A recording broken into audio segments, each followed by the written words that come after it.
messiânico Isaías.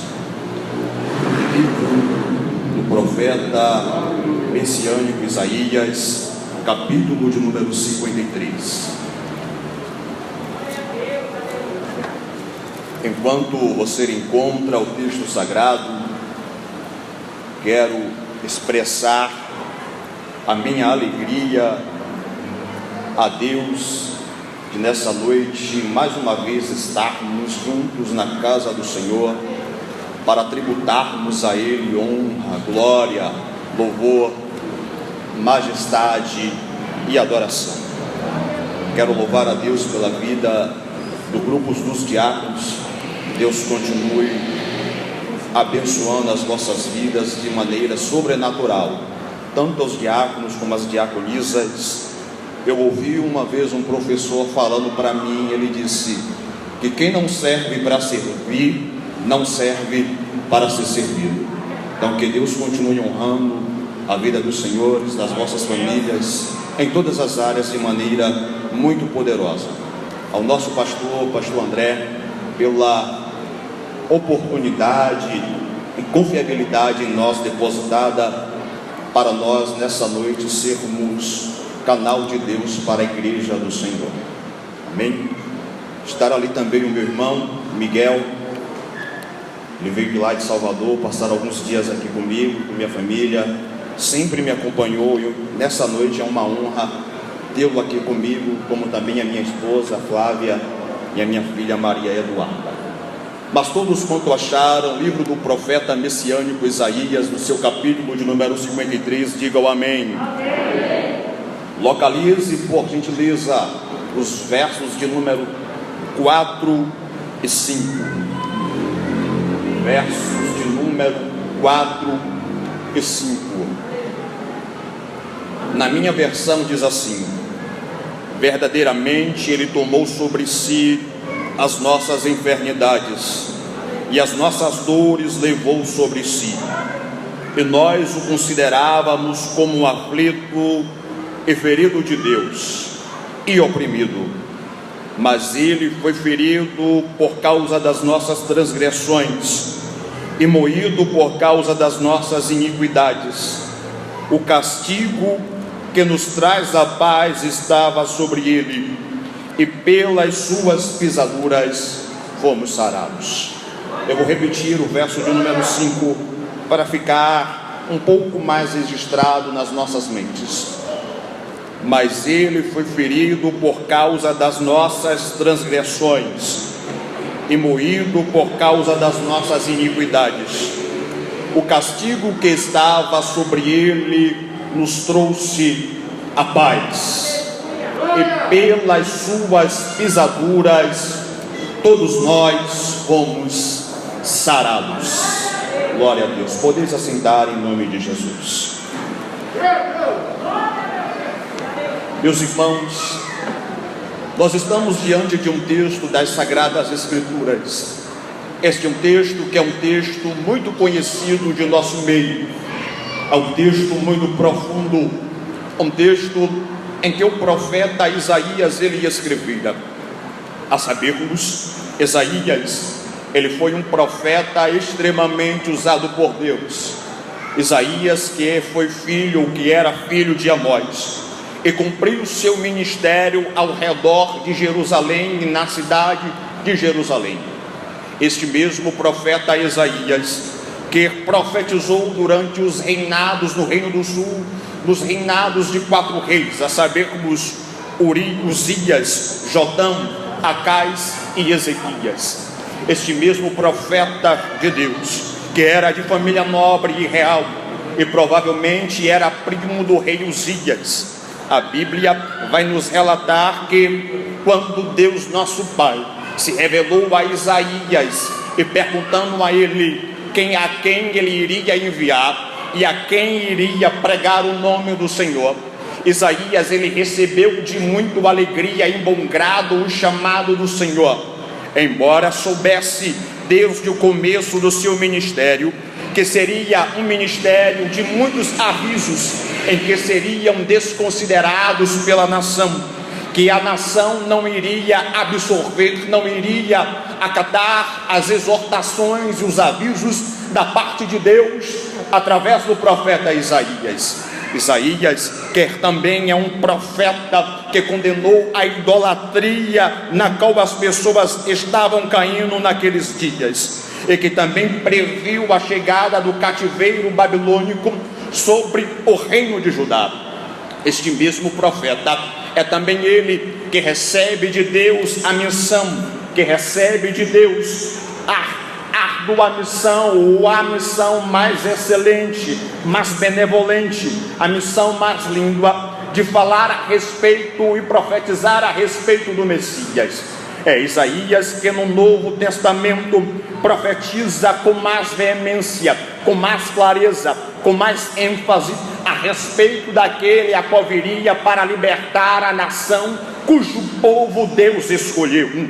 Isaías, ele começa no capítulo 7, no verso de número 14, dizendo: portanto o Senhor o mesmo lhe dará um sinal, e eis que uma virgem conceberá e dará à luz, e o seu nome se chamará Emanuel. Emanuel, que significa Deus conosco. Cristo, quando é ascendido aos céus, ele fala aos seus discípulos: eu serei ascendido aos céus, eu voltarei para a glória, eu me colocarei e voltarei de novo a estar diante da face de Deus, no meu trono à destra do Pai. Mas eu enviarei o Consolador para estar convosco todos os dias, até a consumação dos séculos. É este mesmo Isaías também que profetiza no capítulo de número 9 e no verso de número 6, dizendo: porque um menino vos nasceu, e um filho se vos deu, e o principado está sobre os seus ombros, e o seu nome será Maravilhoso, Conselheiro, Deus Forte, Pai da Eternidade, Príncipe da Paz. É este mesmo profeta que recebe de Deus esta missão, que fala, que prega a respeito do Messias que haveria de vir para poder resgatar a humanidade. Pois Paulo, ele declara dizendo que todos, absolutamente todos pecaram e destituídos foram da glória de Deus, mas Jesus Cristo, ele se manifestou trazendo salvação aos homens.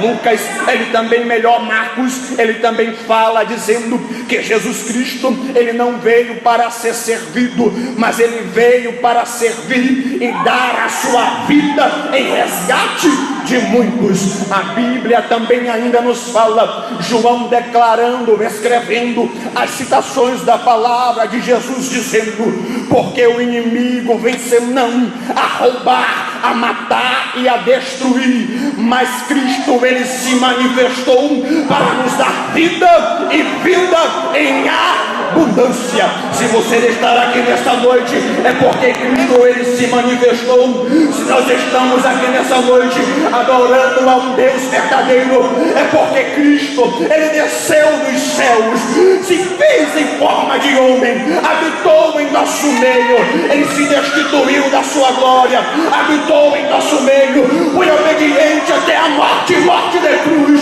a qual a Bíblia nos diz que Deus nosso Pai deu a ele um nome, que é um nome acima sobre todos os nomes, que a qual todos os joelhos, tribos e nações um dia se prostrarão perante ele e confessarão que Jesus Cristo, ele é Senhor, para a glória de Deus Pai. E Isaías, aqui no capítulo de número 53, Isaías, ele faz algumas citações, alguns relatos a respeito do Messias, a respeito daquele a qual iria pagar um alto preço em resgate da nossa vida, em resgate da humanidade. Aqui no capítulo de número 53, nós recebemos a solução principal para o maior problema da humanidade, que é o pecado, que traz a morte não só física, como espiritual e eterna, a separação de Deus. Aqui também se cumpre uma profecia do profeta Isaías, a qual ele profetizou há cerca de 1300 anos aproximadamente antes de Cristo vir à terra. Ele fala-nos a respeito e retrata como o cordeiro imolado de Deus. A senhora vai observar no primeiro verso deste capítulo de número 53, que na verdade é um capítulo que se completa com o capítulo de número 52, porque Isaías faz menção de 4 cânticos ou de 4 passagens que se tratam a respeito do Messias. Haja vista o capítulo de número 42, do verso 1 ao verso 9, o capítulo de número 49, do verso 1 ao verso 13, o capítulo de 50, do verso 4 ao verso 11, e do capítulo de número 52, do verso 1 até o capítulo de número 53, até o verso de número 13. Isaías, ele faz menção deste cântico, e no primeiro versículo ele fala: quem deu crédito à nossa pregação, e a quem foi revelado o braço forte do Senhor. Nos dias de Cristo, em que ele veio à terra, cerca de 1300 anos aproximadamente depois dessa profecia ser lançada, Jesus ele inicia o seu ministério. Jesus ele inicia a sua vida pública pregando, e a Bíblia vai nos dizer que o ministério de Jesus se baseava em pregar, ensinar e curar. E Cristo, ele veio senão a resgatar as ovelhas, ele veio senão a resgatar as ovelhas perdidas de Israel.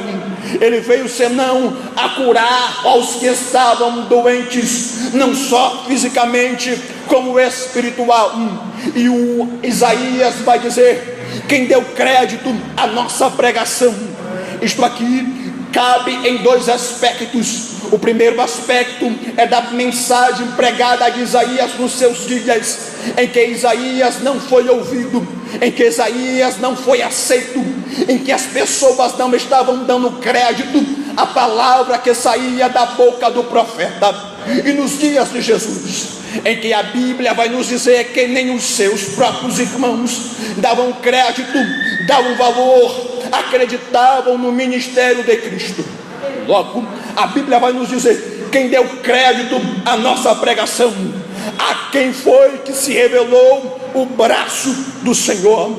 Isaías ele vai falando, Isaías ele vai citando, e quando chega no verso de número 3, Isaías vai dizer que ele era desprezado, ele era o mais rejeitado entre os homens, ele era homem de dores e sabia o que era padecer.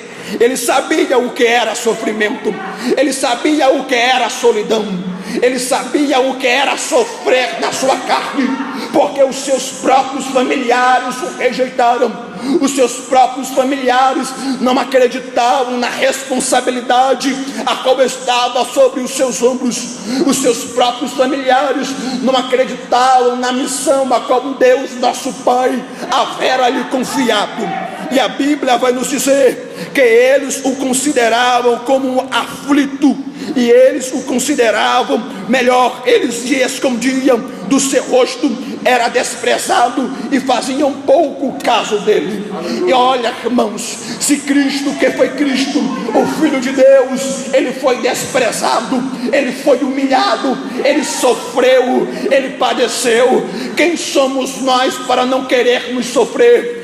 Quem somos nós para não sermos desprezados? Quem somos nós para não sermos rejeitados? Eu sei, eu entendo que ser desprezado é ruim, eu sei que ser humilhado é ser ruim, eu sei que ser uma pessoa considerada aflita aflita, é ruim, mas a Bíblia vai nos dizer que Cristo, ele fala: filhinhos, eu vos digo esta coisa, para que vocês tenham paz em seus corações. Eu venci o mundo, vocês também vão vencer. Então não fiquem perturbados, então não fiquem aflitos, então não fiquem preocupados. Vocês vão ser aflitos, vocês vão ser perseguidos, mas em todo o tempo eu vou estar com vocês, porque eu sou Emanuel, ou sou o Deus que está convosco.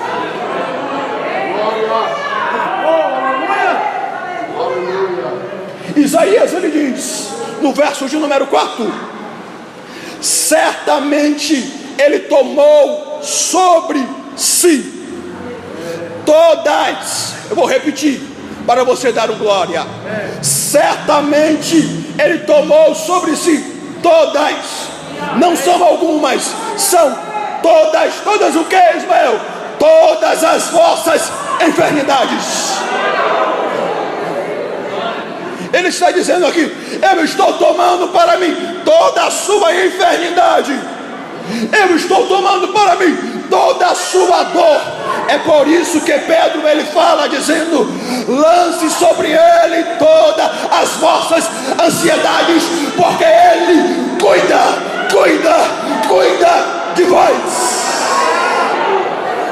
Aleluia. Eu sinto Deus aqui, irmão. Há uma presença muito poderosa aqui.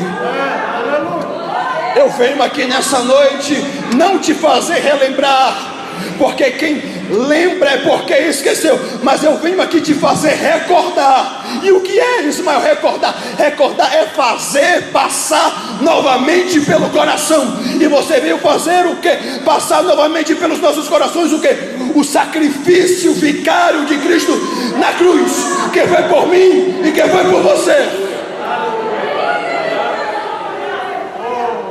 Ele tomou sobre si todas as nossas enfermidades. Ele levou todas as nossas dores.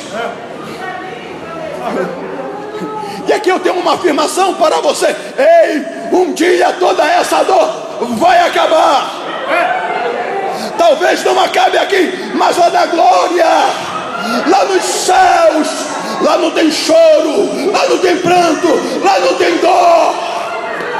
Vai acabar essa dor. Aleluia. Aleluia. E nós o considerávamos como um aflito e ferido de Deus. E o verso de número 5 é perfeito. O verso de número 5 é lindo, porque esse versículo é repleto de uma linguagem de substituição. O servo, que aqui é Cristo, ele não sofreu por causa do seu próprio pecado, não. Cristo, ele nunca pecou. Cristo, ele sofreu por causa dos nossos pecados. O sofrimento que ele carregou era meu, era seu. O castigo que ele sofreu era meu, era seu. A cruz que ele carregou era minha, era sua.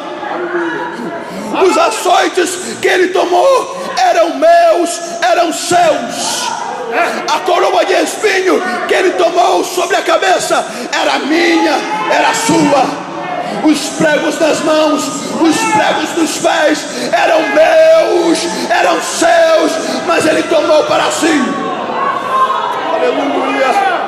Os tapas, os socos que ele tomou no rosto eram meus, eram seus, mas ele tomou sobre si.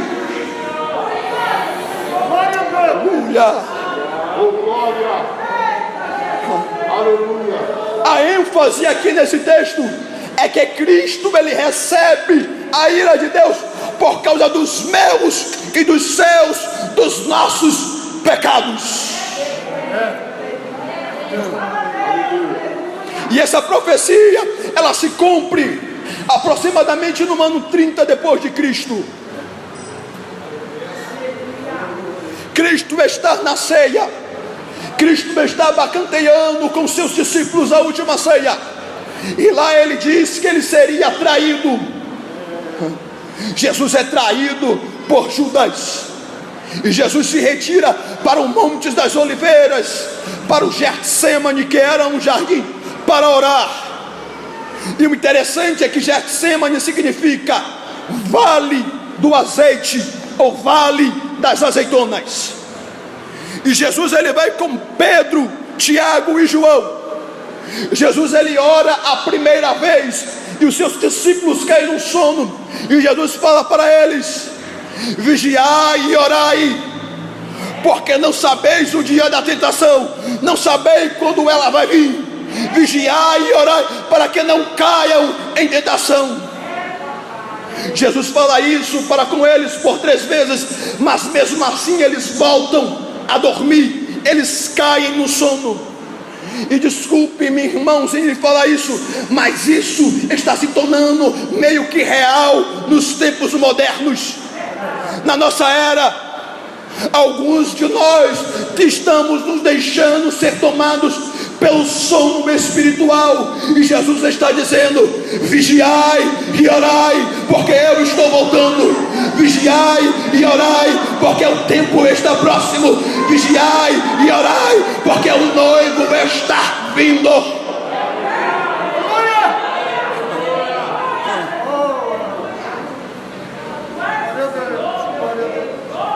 Jesus é levado pelos soldados, e a Bíblia, a história vai dizer que Jesus ele passa por 6 julgamentos. 6 julgamentos na área, 6 julgamentos, 3 na área religiosa e 3 na área civil. Jesus é julgado por Pilatos, depois é julgado por Herodes, pela última vez Jesus é julgado por Herodes, por Pilatos. Jesus é julgado por Anás, depois é julgado por Caifás, depois julgado por Anás de novo. E o tempo estava tão ruim, estava tão horrendo naqueles dias, que em Israel haviam 2 sumos sacerdotes. A Bíblia vai nos dizer, e a tradição judaica vai dizer, que o ministério do sumo sacerdote ele só poderia ser exercido por uma única pessoa durante 5 anos. E Jesus ele é julgado, Jesus ele é esbofeteado. Os guardas do templo batem no rosto de Jesus, eles esbofeteiam o rosto de Jesus. E como se não bastasse isso, Pilatos, tentando apaziguar todo aquele momento, Jesus manda castigar Jesus, açoitar Jesus. A história, o costume vai nos dizer que aquele que recebia o castigo dos flagelos tinha que receber 40 chicoteadas.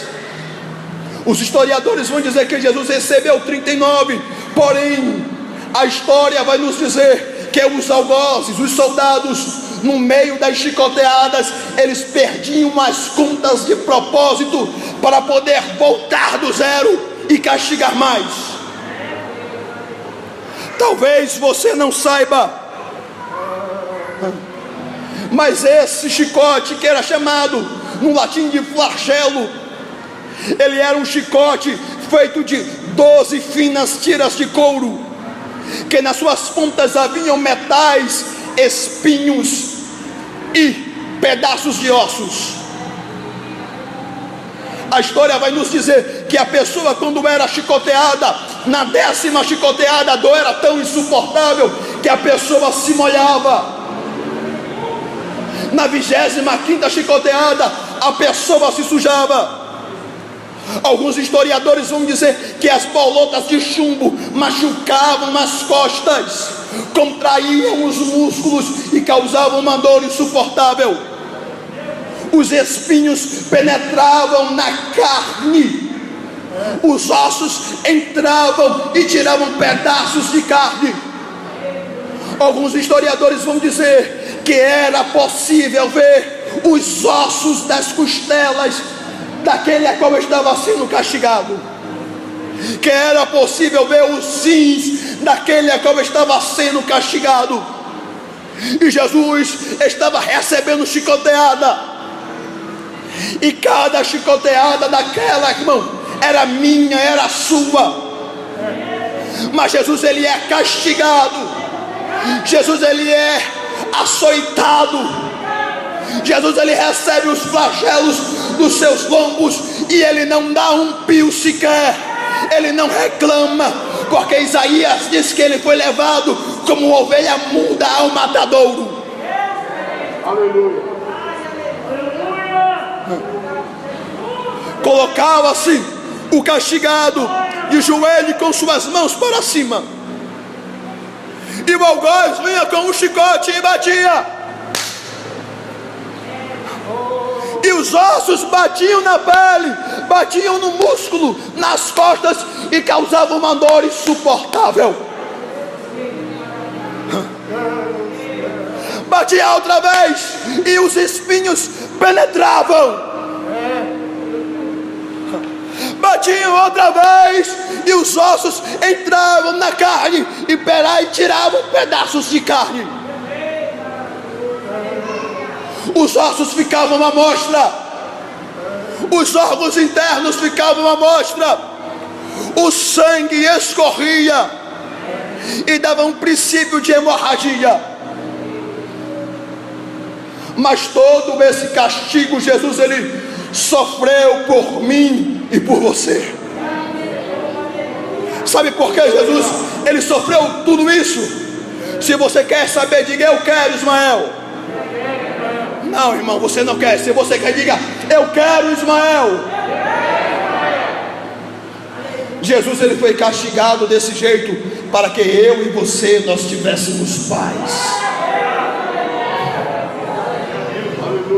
É por isso que em meio a tantas situações ruins, em meio a tantos momentos ruins da nossa vida, e que parece que a situação não tem solução, você encontra em Deus paz. É só em Cristo em quem você encontra paz. É só Cristo que pode lhe dar paz. E por que, Ismael, só Ele que pode me dar paz? Porque o mesmo Isaías disse que Ele é o príncipe da paz.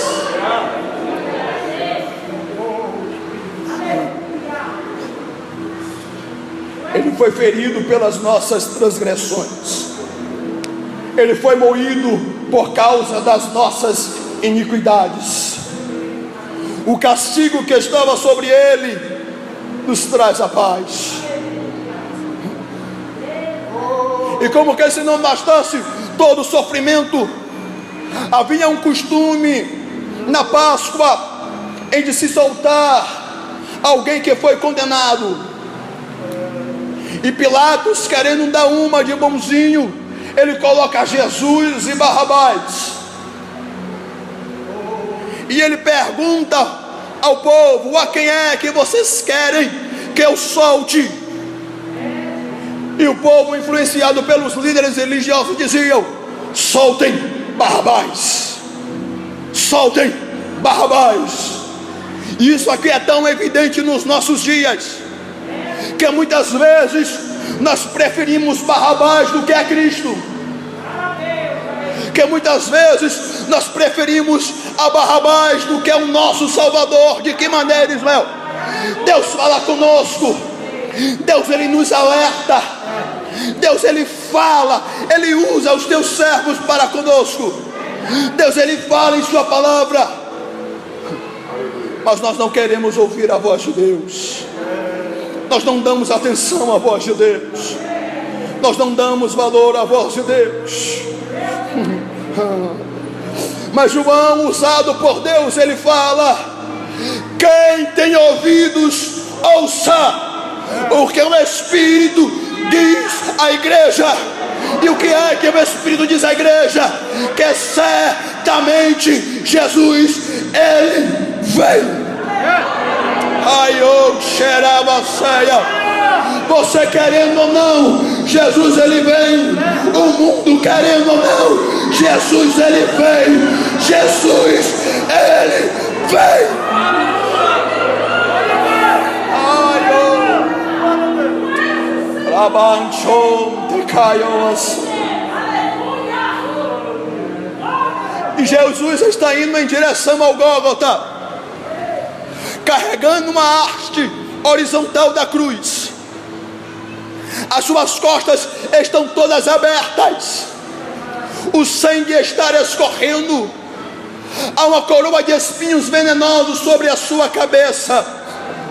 Eles zombam do mestre, eles batem no mestre, eles esbofeteiam o mestre.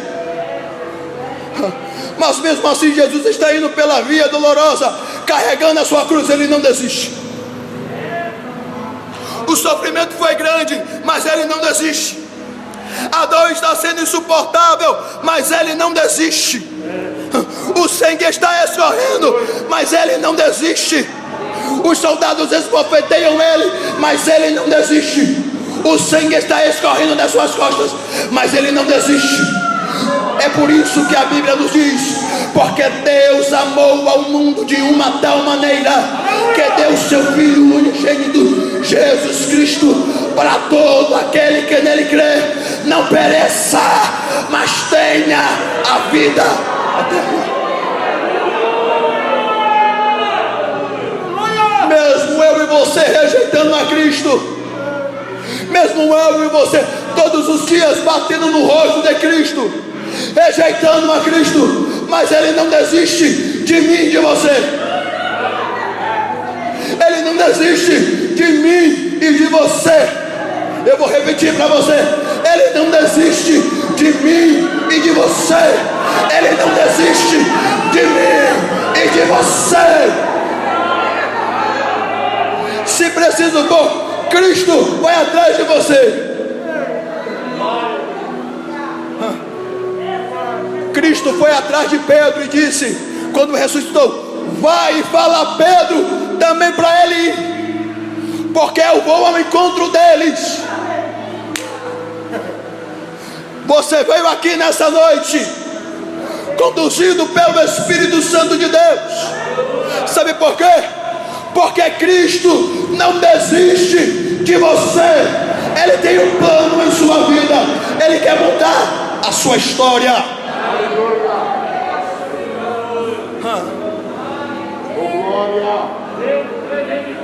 E a parte final do verso 5 vai dizer assim: e pelas suas pisaduras foram sarados. Ei, irmão, você perdeu de dar um glória tremendo. Eu vou repetir. Ai, meu Deus. E pelas suas pisaduras foram sarados, sarados, sarados.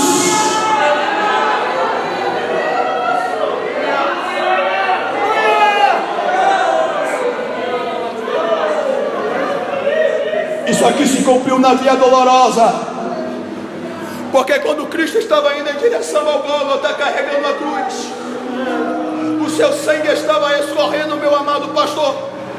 Uma multidão acompanhava a Jesus, e muitos eram cegos, muitos eram mancos, muitos eram enfermos, e quando eles tocavam no sangue do Mestre, automaticamente eles eram curados.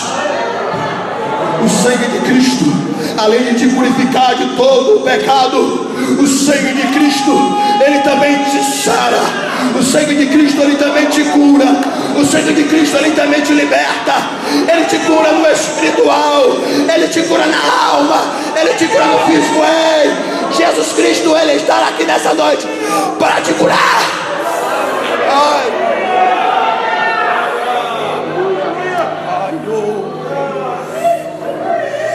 Rabanchei canto neve ceia. Aleluia. Jesus é pendurado no madeiro, e você conhece a história. Pregos são cravados na palma ou no punho das suas mãos, em que quando são puxados, o prego sai rasgando até a palma da mão.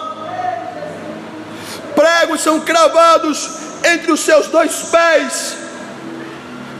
E Jesus agora está na cruz do Calvário. E a primeira frase que Jesus fala é a seguinte: Pai, Pai, Pai, perdoa-os, perdoa-os, perdoa-os, perdoa-os, porque não sabem o que fazem. Como é que alguém que sofre tanto, como é que alguém que é esbofeteado, como é que alguém que recebeu um castigo tão doloroso é condenado da forma mais cruel, segundo o império das condenações do Império Romano, que era a crucificação? E mesmo assim, pendurado na cruz do Calvário, ao ver todos os seus algozes, ao ver todos aqueles que rejeitaram, ao ver todos aqueles que os befodearem, ele abre a sua boca e diz: Pai, Pai, Pai, perdoa-os, perdoa-os, porque não sabem o que fazem.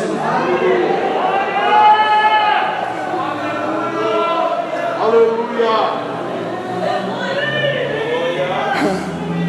Jesus está pendurado.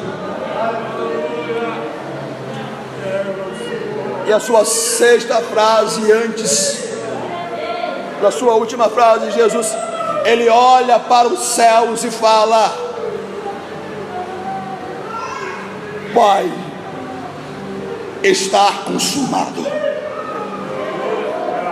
Tetelestai, que quer dizer no grego: eu tinha uma dívida, mas alguém pagou a dívida que eu não poderia pagar. Todos nós tínhamos uma grande dívida que não tínhamos condição nenhuma de pagar, mas Jesus Cristo fala: Tetelestai, eu pago a sua dívida. Você estava condenado, mas agora eu, o Senhor Jesus Cristo, te faço salvo. Você estava perdido, mas você agora foi achado.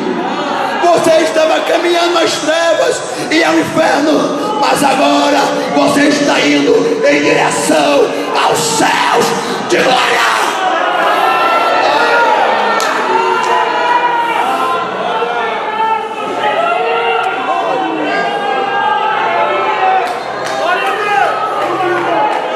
Abancho Kimineio, Libancho Caio, Libaion Tereviceia, Rabancho Caio Ovas. Pode deixar as lágrimas rolar, porque foi por você, foi por mim, foi por nós. Aí Cristo fala as suas últimas palavras: Pai, em tuas mãos eu entrego o meu espírito. Cristo, deixa eu te contar um segredo aqui. Cristo morreu, mas não foi vencido pela morte. Não, irmão, você perdeu uma boa oportunidade de dar uma glória. Cristo morreu, mas não foi vencido pela morte. Por que, Ismael? Porque ele entrega o seu espírito a Deus. É por isso que Lucas escreve o sermão que Pedro prega depois do dia de Pentecostes, Atos 2:24, quando ele diz: porém Deus o ressuscitou, livrando da agonia da morte, pois a morte não pôde retê-lo, a morte não pôde segurá-lo, a morte não teve poder sobre ele. É por isso, irmãos, que quando as mulheres vão lá para ungir ao corpo de Jesus, elas encontram uma pedra removida e um ser celestial sentado sobre a pedra, que olha para elas e diz: por que procurais aquele que vive em meio aos mortos? Ele não está mais aqui. Aonde ele está? Ele já ressuscitou. Ele ressuscitou e está em nosso meio. Ele ressuscitou e está na casa, está passeando em nosso meio, está tocando em você, está te renovando, está te fortalecendo, está te curando nesta noite.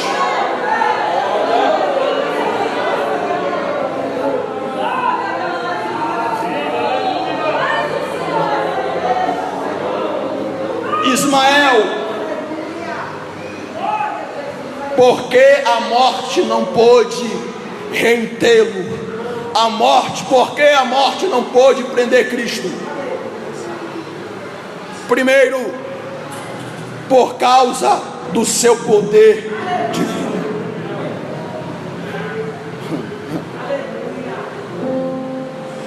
Por causa do seu poder divino.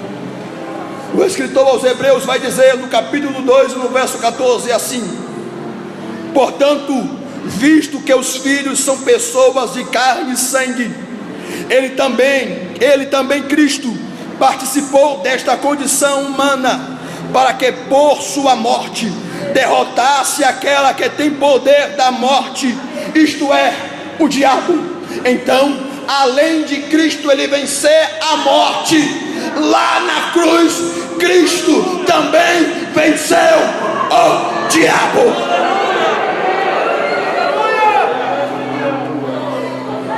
Ele venceu. Ele venceu. Você pode levantar a sua mão comigo e dizer assim, ó: ele venceu. Ele venceu a morte. Ele venceu o diabo. Ele venceu por mim. Ele venceu por nós. Ele venceu pela igreja. Ele venceu pela humanidade. Ei, Cristo venceu. Segundo, por causa da promessa e do propósito divino. Lucas 24, verso 46 e 47 diz: e disse-lhe: está escrito que Cristo haveria de sofrer e ressuscitar dos mortos no terceiro dia, em que seu nome seria pregado o arrependimento para o perdão de pecados em todas as nações, começando por Jerusalém. Ele morreu, mas Deus o ressuscitou ao terceiro dia dentre os mortos, para que pregássemos o arrependimento a todas as nações. Eu venho aqui nessa noite, diante desta graça, desta unção que Deus ele me concede,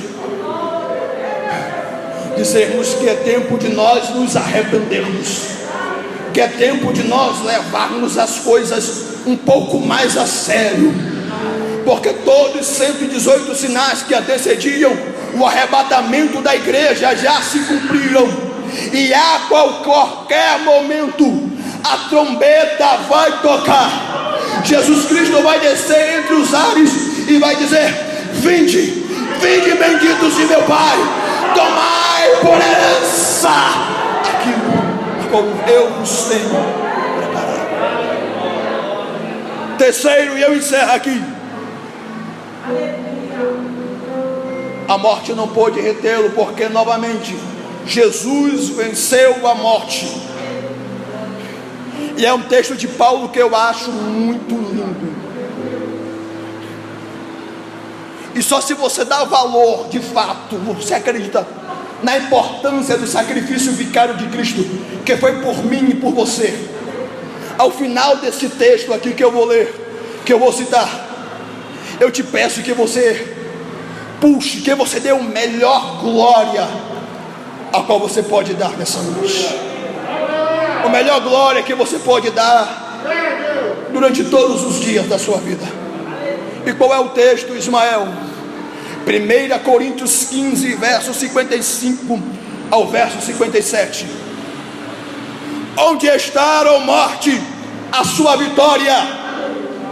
Onde está, ó morte, o seu poder de ferir? O aguilhão, o poder da morte é o pecado, e a força do pecado é a lei dos homens. Mas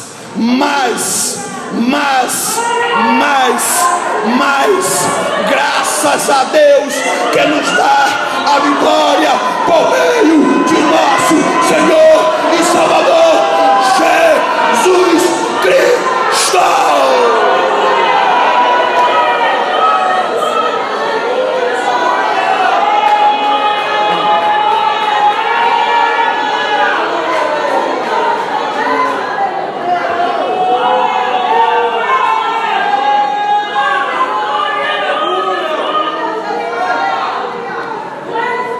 Do jeito em que você está, eu já entrego ao Senhor, meu pastor. Sim, Senhor.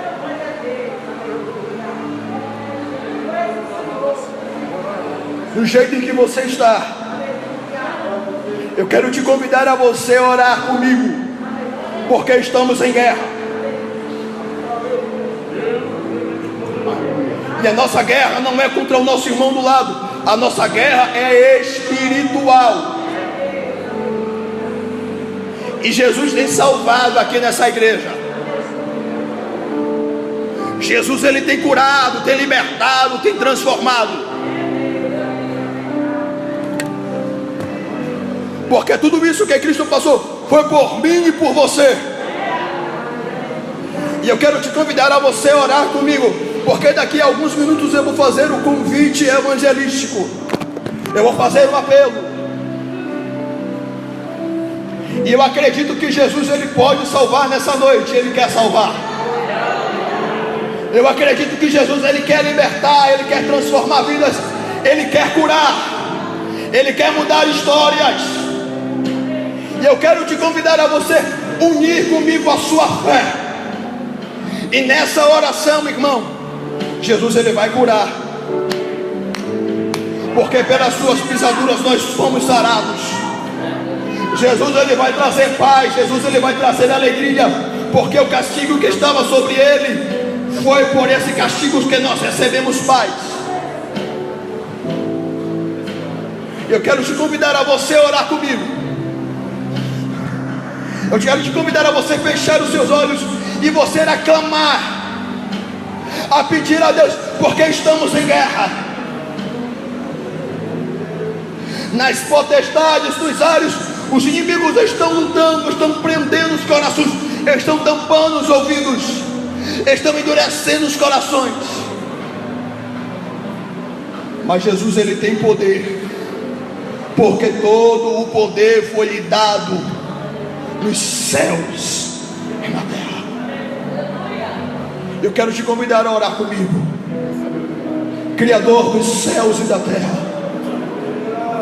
Senhor Jesus, a tua palavra nos diz, Senhor, que tudo quanto nós orarmos em teu nome, pedindo ao Pai em teu nome, crendo, Senhor, nós receberemos. Meu Deus, nessa noite eu preguei a tua palavra, e não sou eu quem faço, meu Deus, é o Senhor quem faz. É o Senhor quem cura, é o Senhor quem liberta, é o Senhor quem batiza com o Espírito Santo, é o Senhor a qual salva, a qual transforma vidas, é o Senhor a qual renova, meu Deus, é o Senhor, meu Deus, a qual transforma, é o Senhor, meu Deus, a qual cura, a qual sara a alma. Meu Deus, em nome de Jesus Cristo, meu Deus, faz algo novo em nosso meio, porque sabemos que Tu estás em nosso meio, Senhor da glória. Meu Deus, em nome de Jesus, unimos as nossas vozes, unimos as nossas orações, meu Deus, crendo que Tu és Deus e que em Ti, meu Deus, nós podemos todas as coisas, porque Tu és Senhor. E em breve, meu Deus, todas as tribos, todas as línguas, todas as nações irão confessar que Tu és Senhor, para a glória de Deus, de Deus, de Deus, de Deus, de Deus, Pai.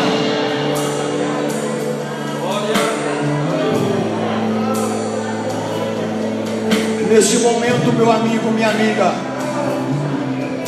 você que ainda não é evangélico, você que ainda não professa a fé em Cristo, você que talvez esteja afastado dos caminhos do Senhor, Jesus, Ele te ama e não desiste de você.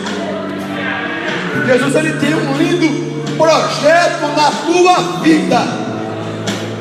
Grandes são os livramentos que Deus tem feito na tua vida. E assim como Jesus estava com os braços abertos lá na cruz, nessa noite Ele continua de braços abertos, dizendo: